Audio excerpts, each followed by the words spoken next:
el exitoso Museo de la Corrupción. En 2017 publicamos casi 70 historias de corrupción. Ahora queremos completar esa base de datos, con casos de entre el 2017 y el 2020. Sé parte de este proyecto. Haz vaca con nosotros. Necesitamos $20,000 y tu aporte será para la investigación periodística. La corrupción es un crimen. Hagamos memoria. Esta es una forma concreta y única de apoyar la lucha contra la corrupción y en favor de una sociedad transparente. Te invitamos a apoyar económicamente a este proyecto del Museo de la Corrupción, porque la memoria es el primer antídoto contra la impunidad. Hola, ¿qué tal, amigas, amigos? Buenas noches, bienvenidos al programa. Yo soy Fermín Vaca y este es Plan B en vivo, hoy 14 de julio de 2020. Vamos a iniciar nuestro espacio con las noticias más destacadas del día y luego tendremos un invitado especial para analizar las relaciones exteriores del Ecuador y la gestión del canciller saliente José Valencia. Empezamos entonces con nuestro recuento diario de noticias, con la noticia más importante de hoy, la vacuna de Moderna, un laboratorio de Estados Unidos, a ensayos finales con 30,000 personas desde este 27 de julio. Moderna es un laboratorio que se encuentra en Massachusetts, en Estados Unidos, y que ha realizado ya la fase 2 de las vacunas, de la prueba de su vacuna contra el coronavirus. Según los estudios de la fase 2 que ha realizado Moderna, se ha podido determinar que aplicando 2 dosis de su vacuna con un mes de diferencia, se logra generar anticuerpos que previenen el contagio del coronavirus de Wuhan. Esto significa que a partir del 27 de julio, con 30,000 personas en 87 localidades de los Estados Unidos,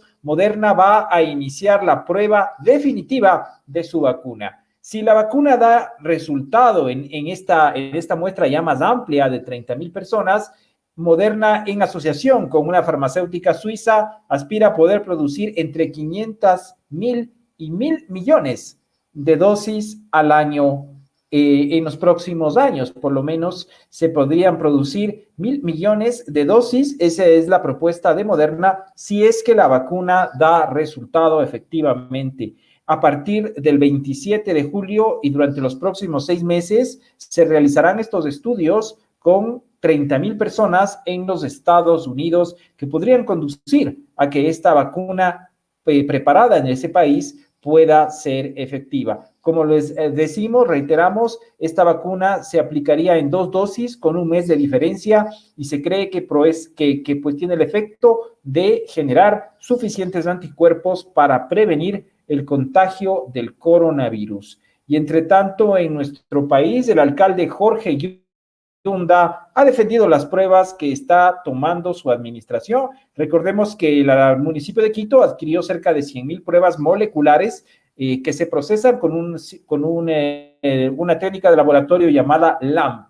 Estas pruebas moleculares, ha dicho el alcalde, no son chimbas, estas son las palabras que él utilizó, ya que un nuevo estudio de laboratorio privado SYNLAB determinó que hay una sensibilidad del 95% con menos de 100 copias en estas pruebas que está adquiriendo el municipio metropolitano de Quito. El alcalde ha reiterado entonces que las pruebas no son chimbas, que va a seguirlas utilizando y que no es verdad que no detectan menos de 100 copias del virus, como estableció un estudio preliminar de la Universidad de las Américas, UDLA. El alcalde recibió el día sábado el informe del laboratorio SYNLAB y también de un laboratorio de Corea del Sur, país en donde se fabrican estas pruebas que son de una marca llamada Isopolo. Las pruebas de Isopolo que han sido compradas a Corea del Sur tendrían esta sensibilidad y se habría determinado que sí son efectivas, según el alcalde Yunda, quien también ha apelado a su asesora científica, la doctora Linda Huamán, quien probablemente explique en público en los próximos días cuál es la metodología que se utilizó para determinar si estas pruebas sirven o no para el diagnóstico del coronavirus. Ha habido toda una polémica porque en México la Secretaría de Salud, el Ministerio de Salud mexicano, determinó que las pruebas no tienen suficiente sensibilidad, por lo que no se usan en México para diagnosticar el coronavirus. Y en las noticias políticas les queremos contar que el presidente de la Asamblea Nacional, César Litardo, informó que entre viernes y sábado se designará al nuevo vicepresidente de la República y lo más probable es que sea la ministra de Gobierno, María Paula Romo, quien encabeza la terna. Según Litardo, no hay hasta el momento ninguna causal para devolver la terna y en su interpretación legal, el ingeniero Litardo sostiene que no hay ninguna norma que obligue a que la Asamblea devuelva la terna que ha sido enviada por el Ejecutivo. Algunos abogados como Ismael Quintana o Salim Saidán habían sostenido que hay un problema legal con esta terna. Y el problema legal sería que Romo, Roldán y Vicuña, los tres integrantes de la terna, deberían haber renunciado a sus cargos antes de formar parte de esta postulación para vicepresidente de la República. Se requieren 70 votos en el Pleno Legislativo para elegir al sucesor de Otto Sonnenholzner, que será el cuarto vicepresidente del Ecuador en esta administración. Y en otro tema, la pandemia ha preocupado gravemente a la Defensoría del Pueblo, quien pidió retornar al semáforo rojo en Quito por el aumento de los casos. Recordemos que los casos en Quito se han disparado a casi 9,000 casos confirmados y que los sistemas de salud en la ciudad capital están desbordados como consecuencia de la cantidad de enfermos de coronavirus que están llegando, sobre todo a hospitales públicos como el Pablo Arturo Suárez, el Eugenio Espejo y otros, también a los hospitales del IES Carlos Andrade Marín e IES Sur. A pesar de esto, el ministro de Salud provocó polémica con una nueva declaración en la que sostuvo que esta no es una situación grave y que la situación es dinámica. Esto ha motivado una serie de críticas, como ocurre con frecuencia cuando el ministro de Salud hace algún tipo de declaración. Y también les queremos comentar algunas noticias internacionales. En París, Francia realizó un pequeño desfile por la fiesta nacional debido a la pandemia. Hoy, 14 de julio, se recuerda la toma de la Bastilla en 1789, fiesta nacional de Francia, que los franceses han celebrado en un formato más reducido por temor al coronavirus. Ustedes pueden ver en pantalla, estas son imágenes del día de hoy en la ciudad de París. Es la Torre Eiffel en París, que a pesar del formato reducido del festejo, se lanzaron los fuegos artificiales en horas de la noche, como es costumbre en Francia, cuando se recuerda la fiesta nacional del país europeo. Aquí vemos nuevamente, estas son tomas del día de hoy de la Torre Eiffel en París, en donde se realizan el lanzamiento de fuegos artificiales con ocasión del 14 de julio. En horas de la mañana, en cambio, el presidente francés Emmanuel Macron realizó un pequeño desfile en la Plaza de la Concordia con ocasión también de estas festividades emblemáticas de Francia. Y también queremos dar la bienvenida a Juan Carlos Calderón, quien se encuentra ya conectado con nosotros. ¿Qué tal, Juan Carlos? Buenas noches. Fermín, buenas noches. Cordiales saludos, amigos, amigas. Gracias por estar con nosotros. Me incorporo ya luego de un programa que tuve en Quito, entonces eso me demoró un poco, pero ya estamos acá. Gracias, Juan Carlos. Y les comentamos que las autoridades de Miami dicen que los contagios son casi como en Wuhan. Esto cuando en la ciudad de Miami, en la Florida, se ha considerado que la ocupación de las camas de UCI es entre el 91 y el 92%. El alcalde de la ciudad de Miami-Dade, el condado principal que agloba la ciudad de Miami, ha sostenido que la situación de contagios es tan agresiva como en Wuhan y está pensando en nuevas medidas de confinamiento, mientras en California el gobernador de este estado ha dispuesto ya el cierre de bares, de peluquerías, de gimnasios y de zoológicos ante el temor de que aumenten los contagios. Mientras tanto, en Brasil se reportaron 1,300 muertos en las últimas 24 horas debido al virus. Esto en uno de los países sudamericanos más golpeados por la pandemia. También desde Brasil nos llega esta noticia. Avianca se declaró en quiebra en ese país debido a la imposibilidad de continuar operando ante el colapso del transporte aéreo mundial, Juan Carlos. Estas han sido las noticias de hoy y también queremos dar paso a una última que nos ayuda a introducir el tema de esta noche. El canciller Luis Gallegos sigue en Estados Unidos y se reunió con el secretario de la Organización de Estados Americanos.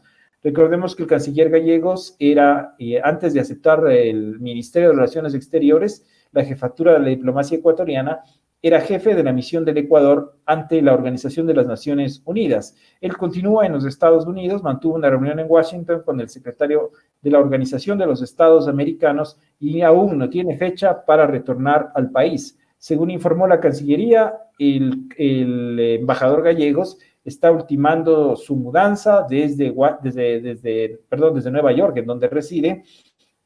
También tendrá que cumplir los protocolos sanitarios para viajar desde Estados Unidos al Ecuador, y una vez que logre hacer todo esto, se incorporará en la capital a su despacho en el Palacio de la Cancillería. Estas son las noticias de hoy, Juan Carlos. Sí, no sé si lo mencionaste, Fermín, el tema de la vacuna hoy en Estados Unidos, que es noticia que abre los principales medios digitales del mundo sobre la respuesta inmune que generó esta vacuna de la empresa Moderna, que fue anunciada también por Anthony Fauci, el epidemiólogo más famoso de los Estados Unidos, el de la Casa Blanca, pero que de alguna manera ha generado mayores expectativas, una vacuna que podría tener 2 dosis, ¿no es cierto? Y que de alguna manera ha dado la respuesta que esperaban. Es la primera etapa de la experimentación. Para el 27 de julio se espera una segunda etapa y luego, si es que todo sale bien, es el proyecto más avanzado de vacunas. Se espera tener alguna vacuna de esta naturaleza para los primeros meses de 2021. Así es que habíamos comentado que esta vacuna se va a empezar a probar con 30,000 personas en 87 localidades de los Estados Unidos, con la intención de conocer si es efectiva para el grueso de la población y para personas de mayor edad, porque los primeros estudios de Moderna se han hecho con personas menores de 50 años. En esta fase final se va a realizar estudios con mayores de 50 años y con personas con comorbilidades como diabetes u otro tipo de enfermedades crónicas. Esos son los estudios clínicos que hacen porque tienen que experimentar de alguna manera con todas las derivaciones que se pueden dar de la salud. Sin embargo, lo que quería hacer notar es el tiempo. Es decir, este es el mejor escenario que tenemos en este momento, que tiene el mundo. El mejor escenario es esta vacuna y se anuncia que podría estar los próximos meses del 2021. Es decir, todavía nos falta terminar el 2020 y algunos meses del 2021 para tener la certeza de una vacuna, que es al parecer lo único que podrá librarnos de una pandemia que, como vemos, sigue creciendo, Fermín.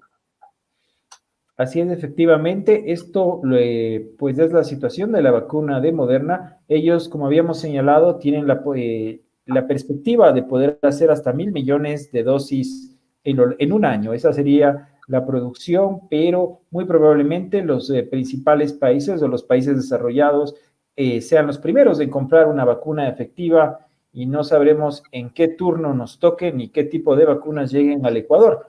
Ojalá no traigan unas malas y con sobreprecio, como es costumbre en el país. Como las pruebas más o menos del COVID. Hasta ahora no tenemos claridad sobre cuántas mismos circulan en el país, cuántas mismos hay. El gobierno dejó de brindar información sobre las pruebas.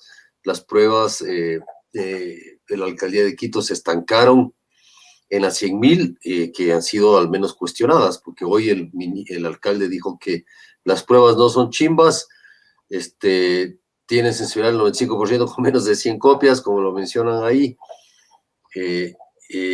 Las copias es el nivel de viralidad, ¿no? Es decir, 100 copias es poco, 500 es bastante, digamos. Y se mencionaba que estas pruebas tenían problemas para 500, solamente detectaban pasadas las 500 copias. Bueno, ahora ha salido con otro resultado. pero de todas maneras eso se ha quedado ahí, o sea, no resuelve el problema de la operatividad de las pruebas, que nada más se han llegado a casi, en este momento habrá unas 15.000 pruebas, capacidad de procesar entre 1.000 o 1.500 máximo, lo cual es un problema para todos nosotros. Y lo importante es que no llegan a la población en general. No. Es muy difícil que una persona, hay familias enteras que sospechan que tienen síntomas, van a los centros de salud, van a los hospitales y simplemente no les hacen la prueba, les toman los datos y les dicen que les van a llamar en 28 días para darles el alta epidemiológica. Eso es lo que están haciendo. Lo cual se ha convertido en un negocio porque la gente puede conseguir pruebas a escala, a nivel privado, en laboratorios privados, pero a un costo muy alto. O sea, si para una persona 120 o 160 dólares es alto, imagínate una familia que todos tienen que hacerse la prueba.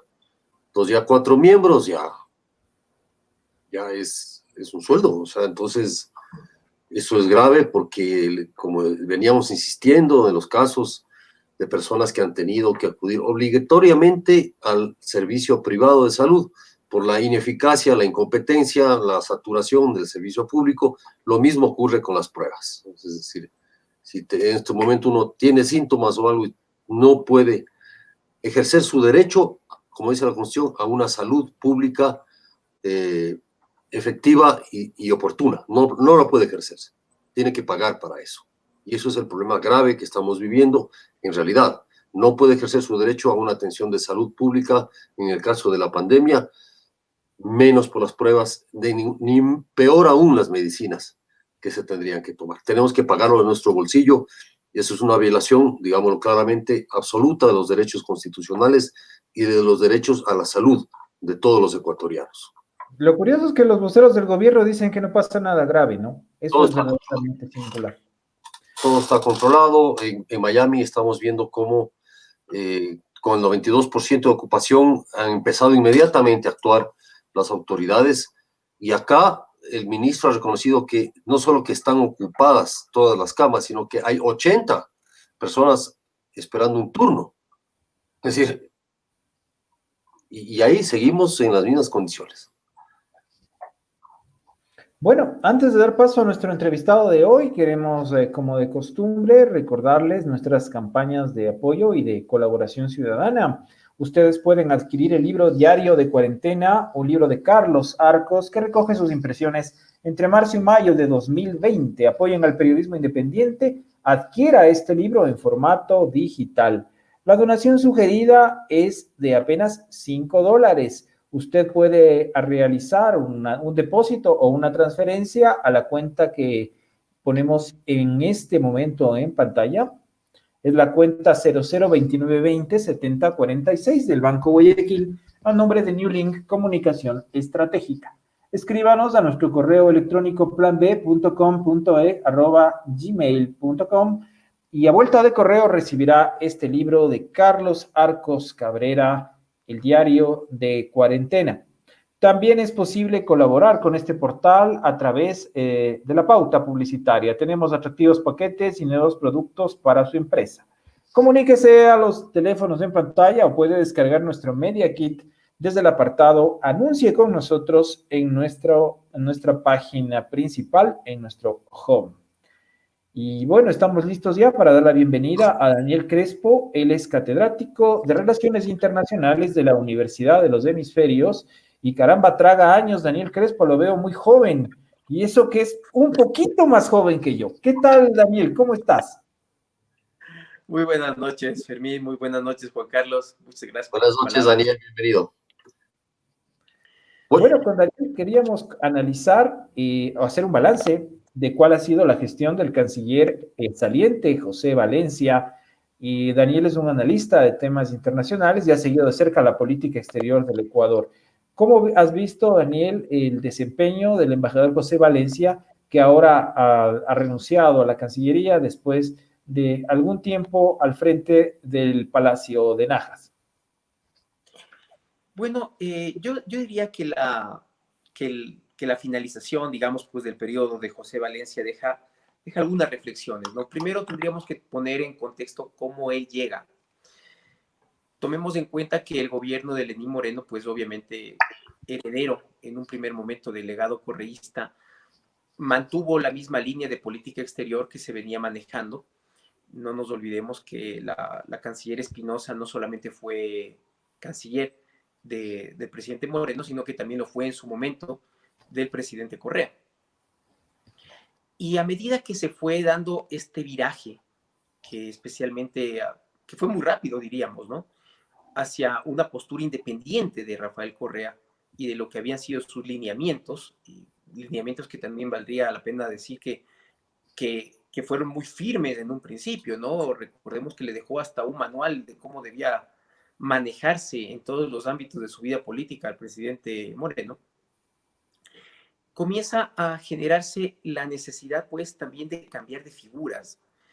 Y en ese sentido, el pasar de esa línea a una línea más independiente, más propia, más suya, de alguna manera se materializó en poner un canciller de carrera, como fue el caso de José Valencia, quien además tuvo una actividad muy destacada también como catedrático. Y eso generó, por un lado, una importante expectativa en el servicio diplomático de carrera en el Ecuador, que venía muy golpeado desde el periodo correísta. Recordemos la desinstitucionalización que vivió la Cancillería, en especial durante el periodo del canciller Patiño, y la forma en que, de alguna manera, la Cancillería se transformó en una suerte de puchimbolo ideológico, en el que se trató de plasmar muchas de las peores, digamos, de materializar en el discurso muchas de las peores prácticas de las burocráticas nacionales, ¿no? Esto hablar de las momias cocteleras, etcétera, que todos recordamos. Y algunas de las cosas, de las actividades que llevó el canciller Valencia, pues demostraban esa independencia respecto al periodo anterior. Yo creo que es muy destacable, pues, recordar lo que fue el sacar a Julian Assange de la embajada. Eso, por supuesto, tiene muchos aspectos que podrían analizarse, pero que ya demostró una ruptura muy clara en la aproximación a los Estados Unidos, con quien el gobierno de Correa había tenido una relación muchas veces tirante. No nos podemos olvidar, de hecho, la forma en que fue declarado persona non grata, pues el actual canciller Gallegos, ¿no? Cuando hubo este impasse diplomático con los Estados Unidos que significó la salida del embajador estadounidense aquí y la salida del embajador gallego de allá. Y por supuesto, alejarse de esa línea discursiva que se mantenía en sintonía con con la izquierda progresista latinoamericana, ¿no? Alejarse de la Venezuela de Maduro, alejarse de la Bolivia de Morales, de la Argentina de Cristina Kirchner. Y todo eso, pues, hacía pensar en un escenario distinto, ¿no? El Ecuador, de alguna manera, pues, reajustó su política exterior en este viraje. Y también se esperaba del canciller Valencia un fortalecimiento institucional, ¿no? Justamente esa forma en que la Cancillería se había visto afectada como institución durante el periodo de Rafael Correa, se esperaba que exista una respuesta. ¿Quién mejor que hacerlo que un canciller de carrera? El aspecto más destacado en ese sentido, pues, vendría a ser la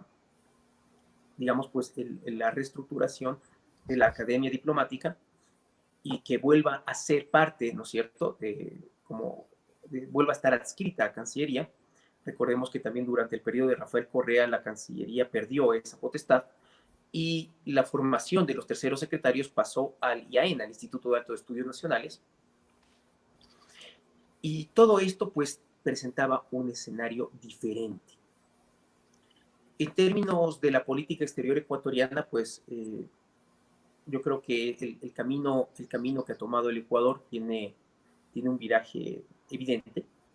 Tenemos en la Embajada de los Estados Unidos, por ejemplo, pues a Eivonne Backi, que tiene unos nexos muy importantes con ese país a nivel personal y que lo ha podido trasladar al ámbito político. Se dio, en efecto, esta reunión entre el presidente Trump y el presidente Moreno, que simbolizaba pues esa materialización de ese viraje. A nivel institucional quizás es donde el paso del canciller Valencia tiene más cuestionamientos, y yo me atrevería a decir que un fuerte cuestionamiento interno, ¿no? Si bien existen funcionarios de carrera que han demostrado su apoyo a su labor, tampoco podemos dejar de lado que existe un importante sector del, del personal diplomático de carrera que no se ha sentido a gusto con lo que ha sido el manejo institucional, ¿no? Se esperaba más por parte de algunos personeros del Ministerio, digamos, o algunos miembros del Servicio Exterior. Daniel, Sí.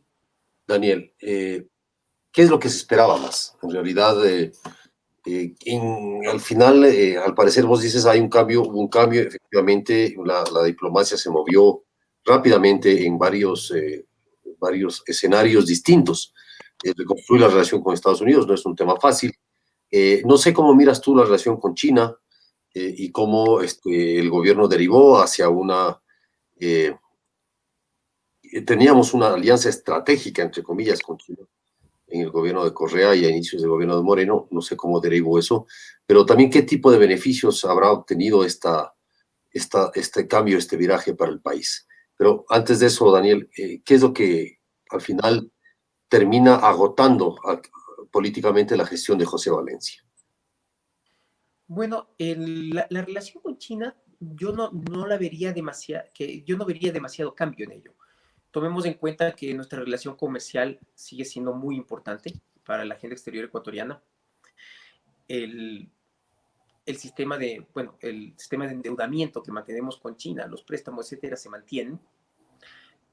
Y la reunión que se llevó a cabo, de hecho, el día de hoy, ¿no? Donde el presidente, ya hay una nota de prensa donde se manifiesta que el presidente Moreno ha llegado a un acuerdo justamente por el impasse que tuvo con un cargamento de camarón, ya está solventado.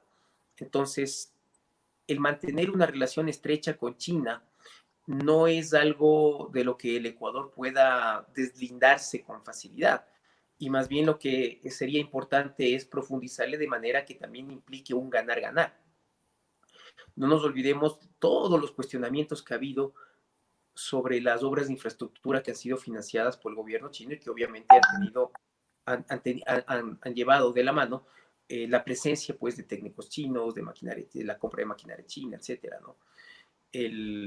Todo el cuestionamiento que ha habido en el tema de hidroeléctricas, etcétera, pero no podemos dejar eso de lado. En el caso de China, yo no vería más bien un cambio importante, sino más bien una profundización quizá más inteligente. Con otros países del alejamiento eso es mucho más evidente, ¿no? Tomemos en cuenta el asunto Venezuela, ¿no es cierto?, el apoyo con Guaidó, o inclusive en este último recorte presupuestario que ha implicado el cierre de ciertas embajadas, entre ellas se encuentran Bielorrusia e Irán, que fueron abiertas durante el periodo de Rafael Correa y que eran parte de esta aproximación hacia otros países y abrirse nuevos horizontes que al final del día no cojó de forma efectiva. Respecto a qué es lo que podría haber desgastado la labor del canciller Valencia, tal vez el punto más destacado es la injerencia de lo político como tal. En los últimos meses, todo lo que tenía que ver con la cuota política, la presencia de Irina Moreno en la delegación permanente del Ecuador en las Naciones Unidas de Nueva York, ocuparon las primeras planas. Y quizás la respuesta que se dio por parte del canciller no acabó de ser la más positiva. Es verdad que un importante número, varias decenas de funcionarios regresaron al exterior, pero la mayoría de ellos no eran funcionarios políticos, sino funcionarios de carrera. Eso también hay que mencionarlo. Y que inclusive el mismo canciller, pues, de alguna manera se la jugó por Irina Moreno en el momento en que él dijo que ella había presentado, pues, su renuncia y que el canciller Gallegos es quien le había solicitado que se quede. Entonces, tal vez esta presencia importante digamos, pues de cargos políticos en algunos puntos muy importantes fue fue el punto que tal vez de alguna manera un poquito desdibujó, ¿no?, su labor, y que tal vez generó no diría que problemas, pero sí inconformidades dentro del personal de carrera. No diría que de todos, pero sí de un sector importante. Daniel, ¿cómo viste la reapertura de la Academia Diplomática? Porque hay quienes dicen que no es que está funcionando plenamente y que los cursos son un tanto complicados y caros. El principal argumento del correísmo contra la Academia Diplomática era que era una especie de filtro elitista más que una institución de preparación de los funcionarios. ¿Puede recuperarse la imagen de una academia que fue pues denostada durante toda la década correísta? Bueno, la Academia Diplomática tuvo un importante papel en la institucionalización de la carrera diplomática. Él tenía ya pues una larga trayectoria desde mediados de los años 80 y ha formado a un número muy importante de funcionarios que en este momento están cumpliendo, yo diría que la mayoría de sus labores de forma bastante profesional. El ataque a la Academia Diplomática durante el periodo de Correa, yo diría que fue ante todo político, fue mucho más político antes que técnico. Y eso es algo que podría decirlo inclusive a nivel personal, ya que yo fui parte de la 13ª promoción de la Academia Diplomática del Ecuador. Y los filtros fueron estrictamente académicos. La forma en que se llevaban los exámenes de ingreso con códigos, de forma anónima, respondió a un esquema bastante estricto y yo diría que muy profesional. Pero era un espacio que el correísmo vio necesario cooptar y vender digamos, pues, el desmantelamiento de la Academia Diplomática como parte de este discurso que trataba de formar por decirlo de alguna manera, una diplomacia más representativa de lo que es el país y menos elitista. Al pasar al IAEM, y donde se formó pues, el Instituto José Peralta, se trató de hacerlo, pero en un momento en que el IAEM también estaba pasando por una serie de inconvenientes.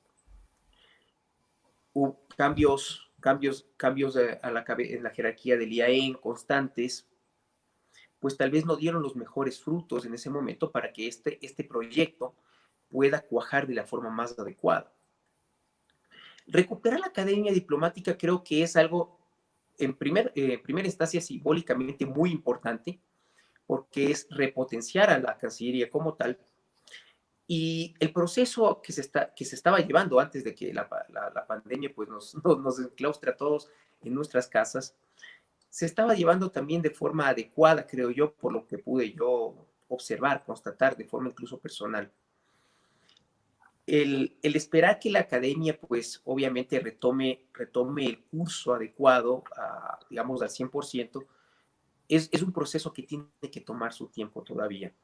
Entonces, no me atrevería a decir en este momento que está funcionando a medias, sino que más bien está recién retomando el sendero que debería tener. Las personas que están encargadas en este momento, empezando por el embajador Suárez, pues es un equipo de carrera que tiene experiencia además en la docencia, en el ámbito académico, entonces que tienen luces al respecto. Pude revisar los planes de estudio, lo que se está pensando hacer, y creo que el camino es el correcto. Tal vez lo que falta todavía ahí es la voluntad política para que esto llegue a donde deba llegar. Y eso ya vendría a ser uno de los puntos, creo yo, en los cuales el nuevo canciller, el canciller Gallegos, podría tener una injerencia también muy importante. El mismo canciller Gallegos de este momento sigue siendo docente. De acuerdo a su CV, pues él es profesor en la American University de Washington. Entonces, podría aportar bastante para que este paso que no ha terminado de cuajar, lo haga de la forma más adecuada. Diego, ¿cuáles crees tú que deban ser los los temas que tenga que cerrar este gobierno en sus últimos 10 meses en el asunto internacional. Creo que queda suelto aún el tema de Venezuela, por ejemplo, que el gobierno se sumó al grupo que reconocía a Juan Guaidó y eso finalmente se disolvió, se diluyó. ¿Cuáles son los temas que tú crees en estos 10 meses deba cerrar el gobierno en lo internacional? Bueno, el canciller Gallegos toma la posta en un momento político un poco complejo, ¿no? Para empezar, tiene muy poco tiempo. Tiene apenas 10 meses, como acabas de mencionarlo bien. Eso le da un margen de acción muy limitado en el tiempo.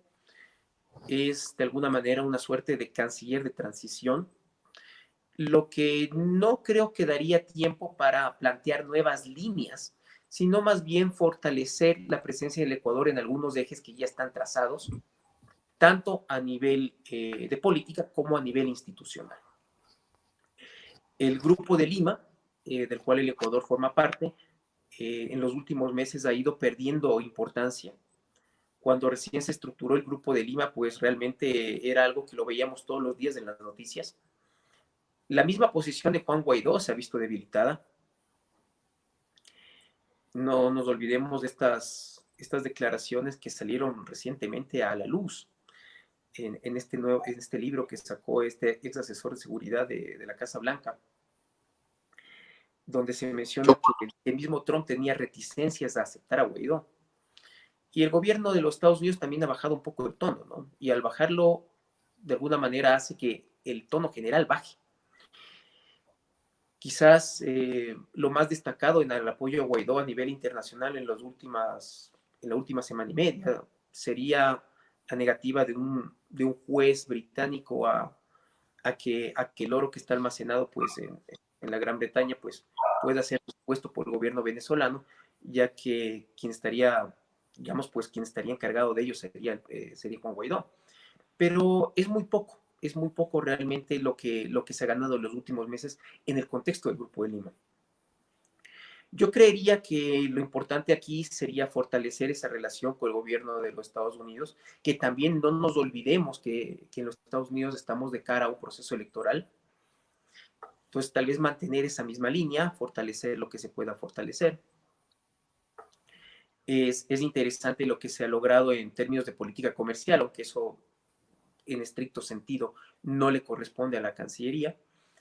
Esa aproximación a la Unión Europea es importante mantener. Y yo creería que ya en el ámbito institucional, tal vez recomponer esa imagen que incluso hacia la opinión pública se vio algo desgastada en torno a los cargos políticos, ¿no? Pero el tiempo es poco. El tiempo que tiene el canciller Gallegos es poco, como para poder ir un poco más, ir más allá de eso. Me parece interesante y muy positivo que el nuevo canciller, o el canciller que probablemente este gobierno pues culmine su gestión, sea un canciller de carrera. Eso es un espaldarazo al servicio exterior ecuatoriano. Y ya estaría en manos del embajador Gallegos ver cómo eso puede materializarse en dejar una cancillería más fortalecida, siguiendo la línea que ya se empezó, y dejar atrás ese desmantelamiento que le hizo tanto daño durante el periodo de Rafael Correa. Daniel, ¿qué nos puedes contar sobre el embajador Luis Gallegos? Entiendo que es uno de los funcionarios de carrera con mayor trayectoria en la Cancillería ecuatoriana, que ha tenido una representación importante en varios espacios diplomáticos del país. ¿Qué se puede esperar de una gestión de Luis Gallegos en la Cancillería? El embajador Gallegos es probablemente uno de los embajadores más destacados de carrera que tiene el Ecuador hoy por hoy. Él ha sido embajador del Ecuador en Australia, en los Estados Unidos. Él fue embajador cuando hubo este impasse en el periodo de Correa. Ha sido 2 veces representante permanente del Ecuador ante las Naciones Unidas en Ginebra, 2 veces representante permanente del Ecuador ante Naciones Unidas en Nueva York. Dentro del seno de Naciones Unidas, él ha ocupado un sinnúmero de posiciones importantes. Entonces, es una persona de una altísima preparación. Durante mi paso por Cancillería años atrás, no tuve el placer de trabajar directamente con él, pero todas las referencias que uno tenía del embajador gallego siempre eran muy, muy altas. Y la percepción dentro del servicio exterior ecuatoriano es de una persona muy profesional, muy eficiente en lo que él hace, muy trabajador. Entonces, yo creo que la elección que se ha hecho en ese sentido es de las mejores que se podía hacer dentro de la Cancillería, ¿no? Donde existen otros embajadores también que dan la talla, pero el embajador Gallegos, pues probablemente está entre los más destacados miembros del servicio exterior en los últimos años. Entonces, eso hace vislumbrar que va a cumplir con mucha altura las funciones que se le han sido delegadas. Y como digo, pues tiene ahí que algunas fisuras, ¿no es cierto?, dentro del servicio exterior que él debería, pues, preocuparse en su primera línea para dejar una Cancillería unida y fortalecida. Listo. Gracias, Daniel, por haber estado con nosotros. Quizá alguna última reflexión en torno a qué mundo prefiguras en el tema internacional a partir de la pandemia. Me parece que hay algunas cosas que cambian, evidentemente, no solo en nuestra vida cotidiana, sino en cómo la geoestrategia mundial varía, el papel de Europa en el mundo en este momento, Estados Unidos y el impacto que seguramente debilitará su economía y sus relaciones internacionales. ¿Cómo miras el mundo post pandemia, Daniel? Bueno, lo que está claro es que estamos entrando en un periodo en términos económicos muy complejos, ¿no? Inclusive a nivel laboral eso se puede sentir. A mí me ha llamado mucho la atención ciertas declaraciones meses atrás, tanto de la canciller Merkel como del presidente francés Macron, de que esto ha evidenciado que no se puede depender tanto de China en términos comerciales. Y esto a colación de la escasez que se dio en muchos lugares del mundo por algo tan sencillo como una mascarilla. La forma en que las economías de escala se han ido estructurando a nivel global hace que ciertas producciones tan elementales estén, y que ahora se ven como esenciales, estén en manos de poderes extranjeros. Y de que tú dependas de la producción que se está dando en el otro lado del mundo para poder garantizar parámetros mínimos de seguridad ante la posibilidad de un contagio en la calle. Tal vez comprender mejor cómo funciona la economía, la integración de la economía a nivel mundial es muy importante. Esto ha evidenciado el papel que tiene China y otros países como la India en la producción de este tipo de artefactos tan elementales.